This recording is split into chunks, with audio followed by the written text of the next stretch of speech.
Hello and welcome. I'm Helvetica Ratliff, and today we're going to be talking about a topic that is near and dear to my heart, religious trauma.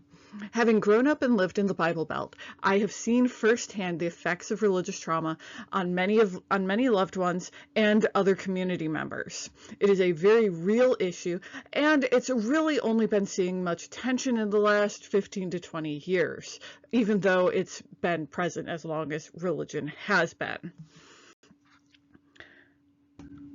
So in today's presentation, we're going to basically just have a good overview of what religious trauma is, why it matters, some of the common causes, some of the common circumstances that it happens in. We're going to look at who is affected by religious trauma. We're also going to look at it through a multicultural lens. And then we're going to wrap up with assessing religious trauma, treating it, and looking at some of the challenges of working with clients who have religious trauma. So let's get into it. Religious trauma is basically abuse that happens in a religious setting or is perpetrated by a religious authority figure or other religious person. And I found this really nice definition from the North American Committee on Religious Trauma Research. And it is: religious trauma results from an event, series of events, relationships, or circumstances within or connected to religious beliefs, practices, or structures that is experienced by an individual as overwhelming or disruptive and has lasting adverse effects on a person's physical, mental, social, emotional, or spiritual well-being. And I love this definition because it is so thorough and it just kind of covers all of the bases and really explains the myriad ways that religious trauma can cause harm and lasting pain. So why are we talking about religious trauma? And, I wanted to just share some numbers to show how prevalent it is. This is not something that is isolated to, just rural communities or highly religious areas. According to a study by the Global Center for Religious Research, at least a third of adults in the U.S. have experienced religious trauma at some point in their lives. And that is a conservative estimate. 10 to 15% of U.S. adults currently suffer from religious trauma. And that's from that same survey. Just with other factors included in the study, those numbers could be as high as 37% and 20%. And again, those are conservative estimates. So, that is a lot of people. And it's important as clinicians to keep in mind that this is a thing that happens, because with numbers like that, we are going to see clients with this issue. So what causes religious trauma? The Religious Trauma Institute came up with a really handy term for the causes, just, one thing we can throw all of our eggs into. And that is adverse religious experiences, or AREs. And this basically includes abuse, neglect, and various communal practices. And that looks like very few things on the screen right now, but that covers physical abuse, sexual abuse, emotional abuse. Neglect covers any sort of neglect, whether it's due to religious practices or religious beliefs. There's various communal practices that can cause harm. And just some simple examples that are, commonly heard about.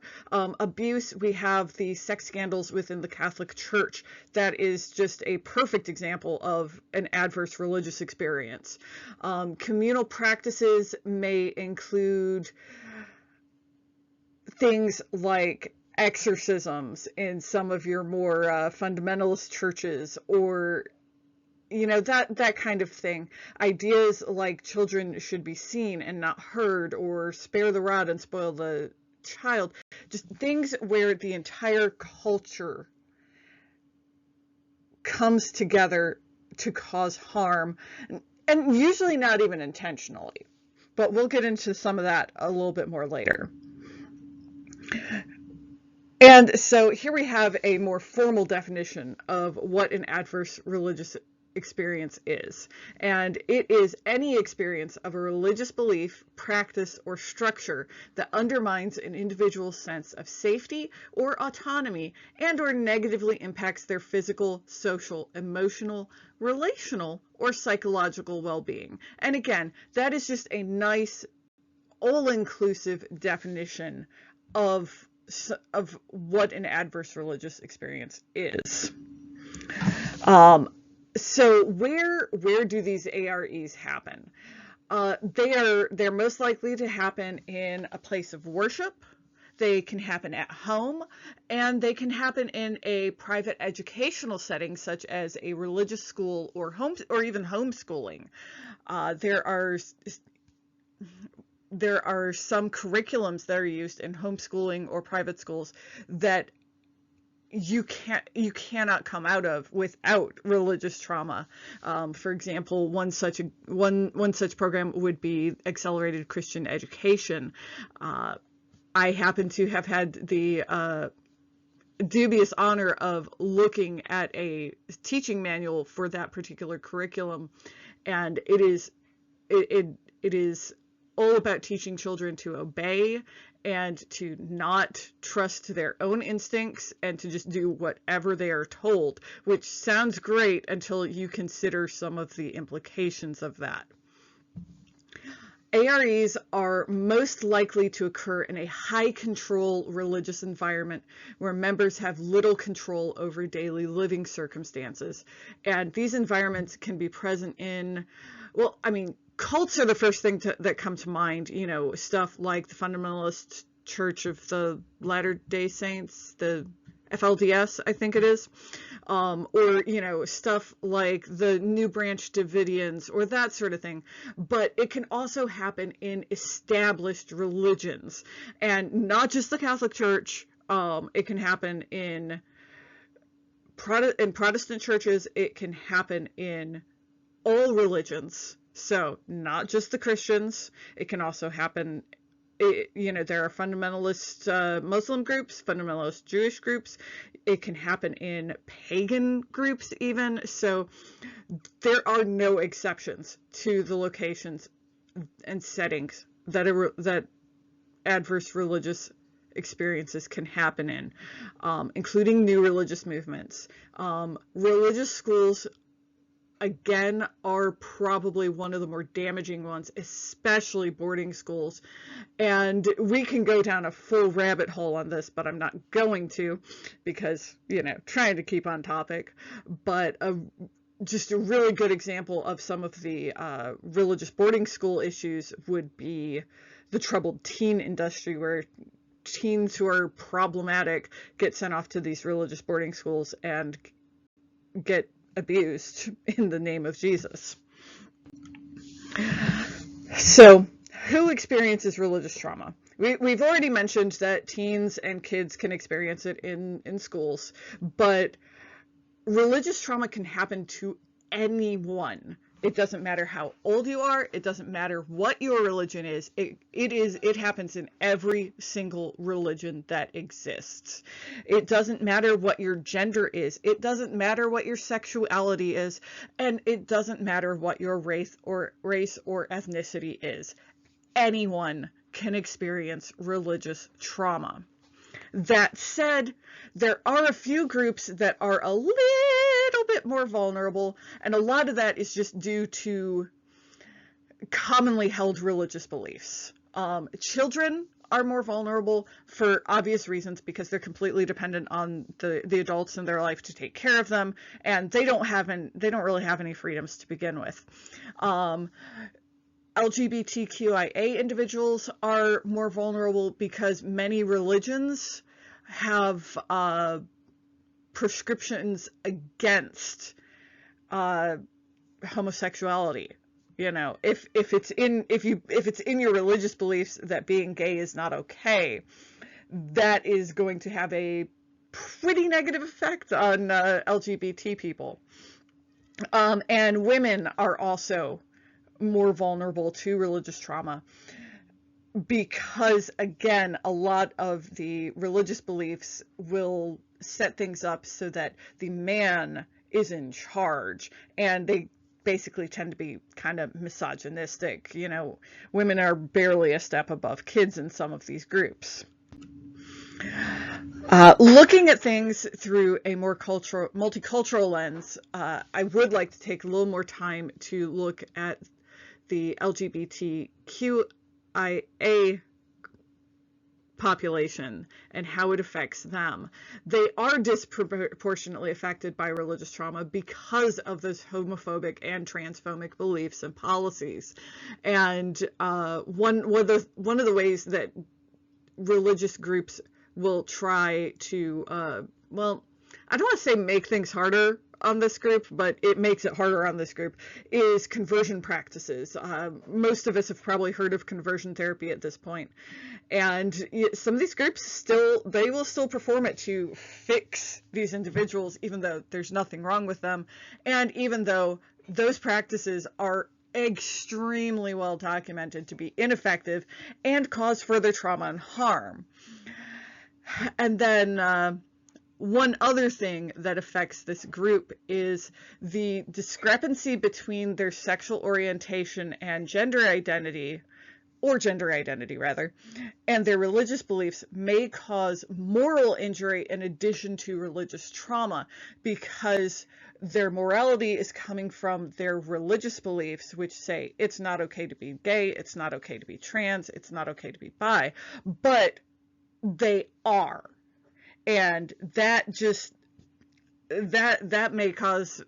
can cause just as much pain as rampant homophobia and transphobia, because it winds up being internalized.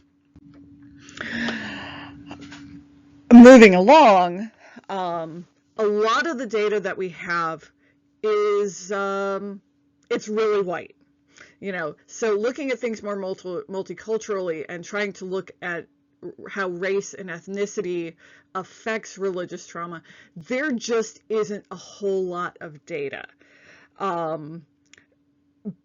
Most of what I could say would be best guesses, and I'm trying to keep things on the up and up and go with where the data goes. But one group that we do have a lot of information on is indigenous populations, and that is due to the practice of residential schools, which, you know, we haven't, historically we haven't paid a whole lot of attention to those, and it's really only been, you know, I don't know, like the last 10 or 15 years that things have been coming out about how harmful these schools were. And this is a practice that happens around the world, but in the US, most likely you've probably heard about the ones in Canada. And these were schools, and are in other parts of the world, schools that many Indigenous children were forced to attend. And in that forced attendance, they had their identity stripped from them. They were not allowed to practice their native religions. They were not allowed to speak their native languages.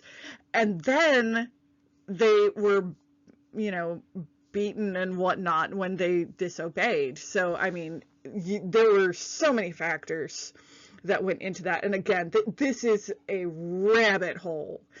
I'm going to try not to get too distracted. And so, you know, students who were in those schools obviously had a whole bunch of religious trauma. And while most of those schools have been closed in North America, Indigenous populations are still dealing with the effects of them because of how damaging they were to communities. I mean, kids were taken away from their parents to be put in religious boarding schools, and parents had no say in that. And I mean, like, just with the sheer number of abuses, with the various, I mean, it hits all the adverse religious experience, you know, tabs. It hits abuse, it hits neglect, it hits communal practices, and they may be among some of the most abusive sources of religious trauma. And frankly, I'm basing that just on the fact on the mass graves that have been found on former religious boardings, on former residential school grounds. Like, it was bad. So, having established that religious trauma is very real, and having established what it is, who it affects, and, kind of some of the ways it affects people and everything, how do we assess it? How do we treat it?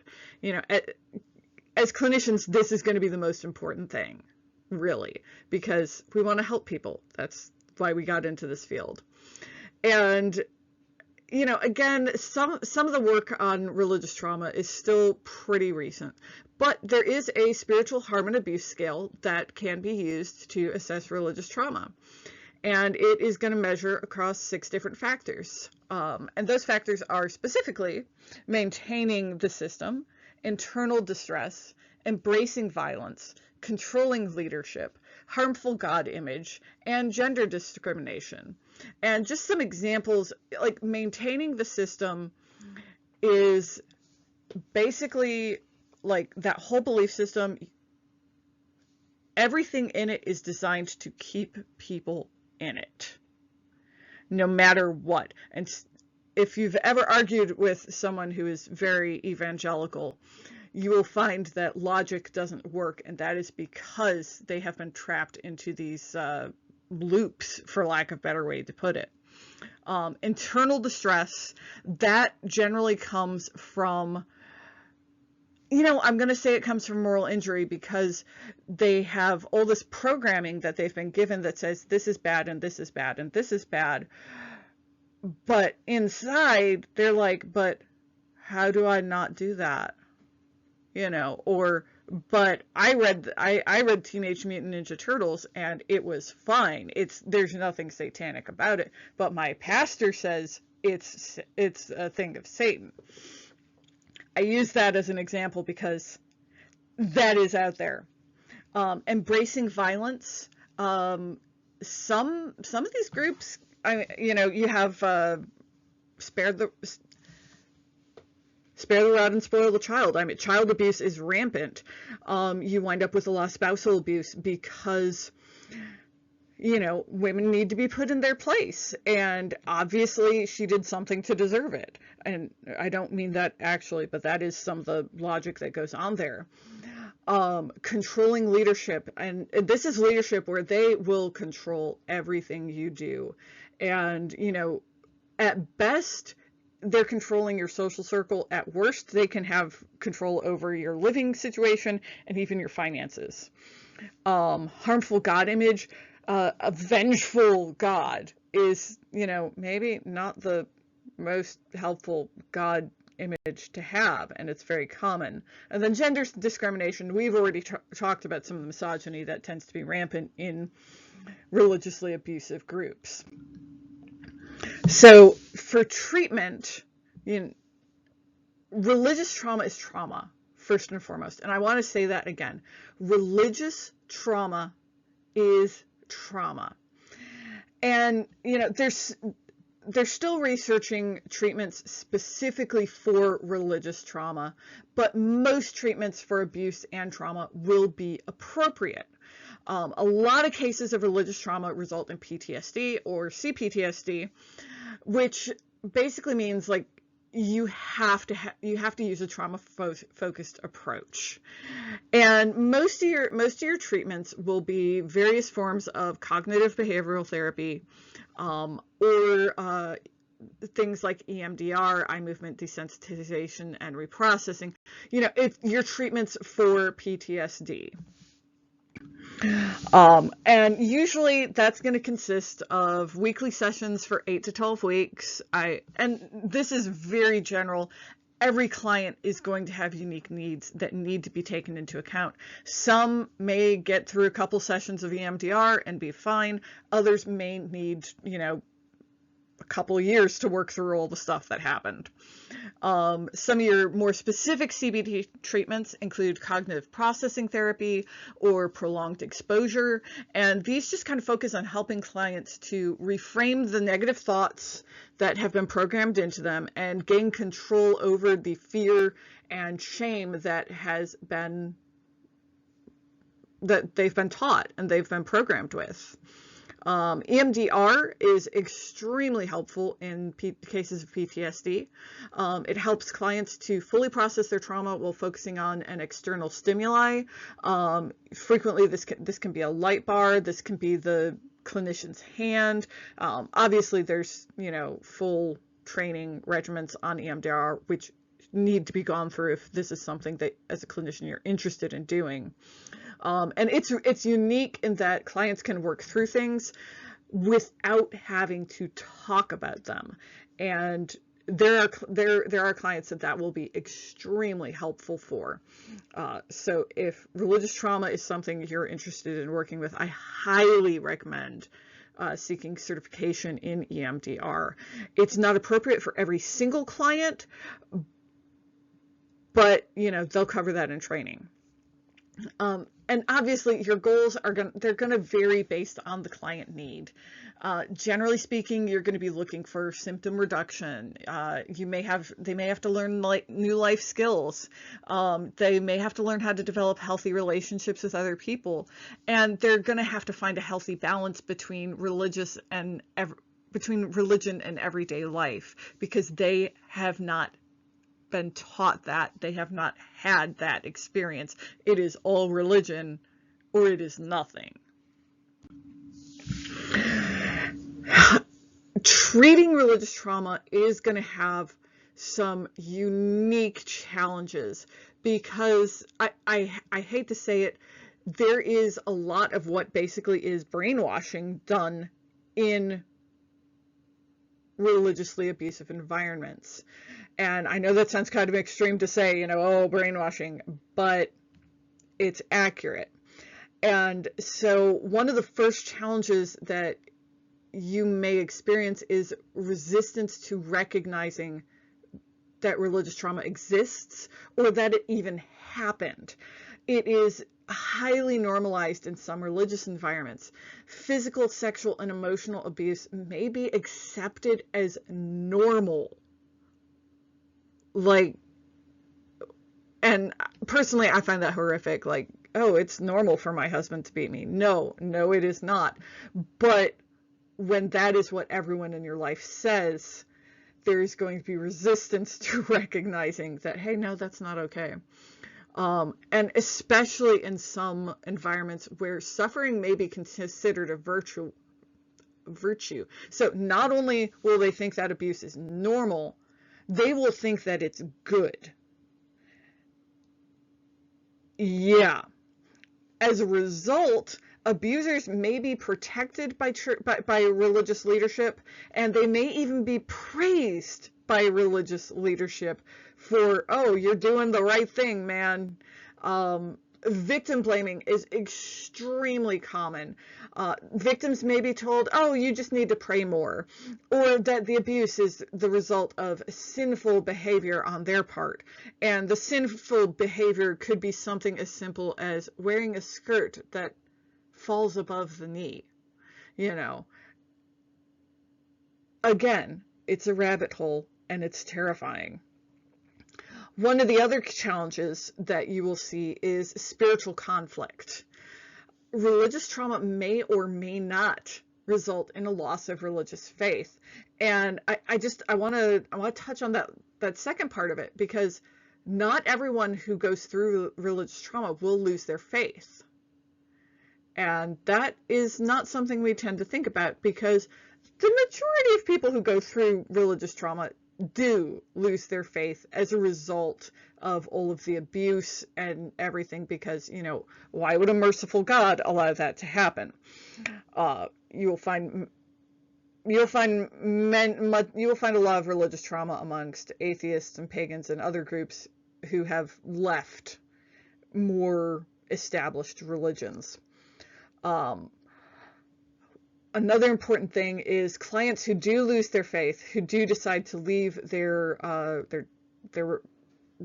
church, their mosque, their synagogue, what have you, they may also lose their community and all of their support systems. And that is because most of these religiously abusive environments, they will make people totally reliant on the church and on everyone in the church. So you leave the church and you leave everyone you know. This is really common with more insular groups like the Amish. You know, they send the kids out, you know, I think when they turn 18 to experience the world, and they have no connections, they have nothing out there. And that's just, you know, that's just a rite of passage. So, you know, it's very, very not good. And then finally, a loss of faith, it may also result in a loss of spiritual identity. And that's one that's particularly going to hit the LGBTQIA community, because, you know, you have this idea of, oh, I'm a Christian, I'm a Muslim, I'm Jewish, I'm a pagan, and then you lose your faith because of, you know, religious trauma, and you no longer have that identity. And that can be something that's kind of hard to deal with. Another one, and we've kind of touched on it a little bit, educational complications. Some clients with religious trauma may have received inaccurate and or inadequate education due to religious schooling. I mentioned the Accelerated Christian Education program earlier, and again, that's just one that I have knowledge of, but you know, that it still teaches segregation, that, you know, science is completely inaccurate. That particular program, your high school diploma is no good. Like it's not accredited. Like people who go through that, they still have to go out and get a GED because no one will recognize the validity of their high school diploma. They frequently will be very behind in math and in science and history. You know, again, that's a rabbit hole we don't have time for, but just they will have a lot to relearn. Another thing that tends to happen is clients with religious trauma, they may have been protected from the world, and that protection may leave them unable to live independently or successfully function in society. Some people with religious trauma, depending on the group that their family was involved in, they may not even have a birth certificate. That is the level that we are talking about. So they may not know how to use technology. They may. I mean, it's everyone's circumstances are different, but they may not know how to find a job. They may not have any skills, any employable skills, because I mean, for example, women are taught to be just stay-at-home moms, so they'll be good at cooking, cleaning, and taking care of kids, but they won't have any skills that translate to the workplace. So they may need extra assistance in learning things that will let them survive independently and have an income. And then finally, another challenge that you will see with clients with religious trauma, and this is one that, I mean, like, it's not specific to religious trauma, but it is something that occurs in it, like this. Anyway, is intergenerational trauma. And that intergenerational religious trauma, it can contribute to the normalization of abusive beliefs and practices. And like that may be one of the more dangerous aspects of it, because, you know, not only are they getting it in church, but they get it at home. And, you know, oh, well, you know, this was normal for my mom, this was normal for for her mom, and it, you know, it just goes back generations. And because of how things change over time, each generation is going to have different needs, and they may need a different approach. So that's something else to keep in mind, you know, at what point is this person in the intergenerational religious trauma train? So that's pretty much everything that I wanted to cover. You know, I think that gives a good basic overview of religious trauma, what it is, you know, how to deal with it. It is a really serious issue. It is very real. And it can happen to anyone in any religion. You know, obviously some groups are more affected, but that doesn't mean that, you know, like your white males don't have it happen. That does not mean that, you know, it can't happen to a black person. It can happen to anyone. It affects at least a third of U.S. adults. A third. That is a lot of people. And while we don't know a whole lot about, well, we're still researching opportunities for treatment, you know, how to deal with it. Most treatments for other types of trauma or for PTSD are going to be effective with clients with religious trauma. You're just going to have to tweak things a little bit for the individual client, depending on, you know, how they were abused. You're going to need to, you know, watch out for your own personal biases and that sort of thing. And then, you know, just, you know, couple more of your final thoughts. You know, religious beliefs can contribute to religious trauma, and they can make it difficult to seek help, and they can make recovery more difficult because some of those negative belief patterns are designed to keep people trapped in that toxic environment. And then, you know, it's got unique challenges for recovery. You know, it can vary from spiritual conflict to just inadequate education and life skills. You know, it's just gonna be, it's rough. It's rough on your clients that have it, and it is going to be a unique challenge, but very rewarding. And just to wrap up, I'm gonna toss up a screen here with some references and further reading. Most of these did get used in compiling all of this presentation.